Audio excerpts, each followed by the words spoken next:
Manipur da hoji thokliba kuki lan gi tamthireba thodok wathok ki wari Bangladesh ki Manipuri akhoshu loina taribani khanglibani akhoi gi ipa ipu gi horakpham lamdam oiriba akhoi gi thamoi nungi Manipur bu akhoi su ima lamdam gum pukchel seng na nusi jaribari adu yamna lamdam tamna lengak lon gi chekak amagi wangwada leikhiba kobana ngasi Manipur gi awaba matam sida akhoina chapchana nakta lepluba ngamde pikla kholao macha matang laujaba nattana karisu tawjaba ngamkhide me tha gi tang ohumda laibak thiraba tamthiraba lan asi hokhibani ngasi agos gi tang ohum sagol sen nimitta tha ohum apum phakre adubu hojik fawada lan loishinba gi khudum amatta leitri Manipuri ipa ima ichinau singi awabo kokgi mong udri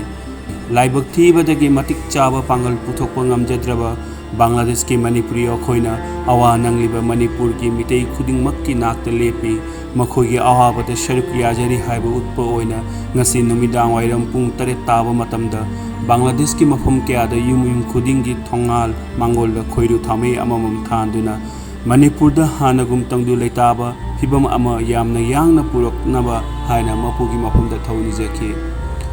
Masina Manipur da lan thengnabada awa nangliba mitei silinau khuding makki awa bada sharuk yamin nari habegi nungsi paujel amasu piba oiragani Manipur hanagum tongdu leitaba phibam ase amu hanjellaknama haina ngasi Bangladesh ki maham kya da khoiru thame tham kiba Facebook ta thagalakpa video engbinama mayam da neksingjari Bangladesh ki Moloejar jela gi Komolo Supo jela gi Adampur Bazar Union gi Punagaw Khunjada leiriba Bangladesh ki oina amatta ngairaba lai haraupam ima ujawlaremdigi laimangda laisang asida ima ujawlaremdida akhoina khoiru thaumai kacharaga thanjaraga Manipur da thokliba lan ji khayangna inthanaba ishori famda ima da khramjabani ishorgi thaujanna akhoigi malemda leiriba Maru oina India gi government central government amasung state government na asigi ayangba thawrang lauraga hana gi dumana tangdu leitaba shanti porna ba haidana injeraga mayam dena pramni ona ba punjagi ima indon sing kunlaga Bangladesh ta leitaliba meski Manipur da ko awana tarika awana yamasung meitei Hindi manungta inalandaduna diba awana mayam awana ng liba dasing kung makita magkay kung mapagkito na amay dagi may masung ikan balagdari ba amay dito na hindi damo kanina hindi may dito na lahat sumindari para dito na dang na hindi minita sida hindi tanggu leitaba Laku itu nuhai dengan Manipur untuk amasung awana ng liba ikilaw lukta mayam ay kuna awa untuk teriya maupun yang kita magka ikun hindi hadir mengendari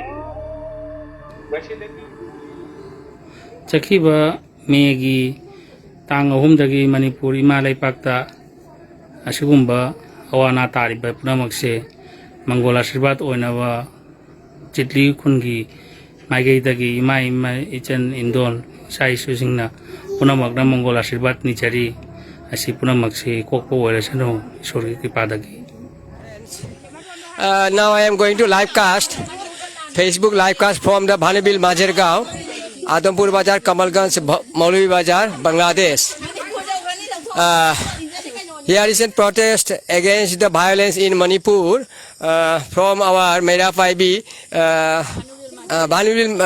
Majergaon Mera 5B committee. There is a lot of members and the president are here attended with the candle burning their protest against the violence to bring the peace in Manipur. Now I like to share with the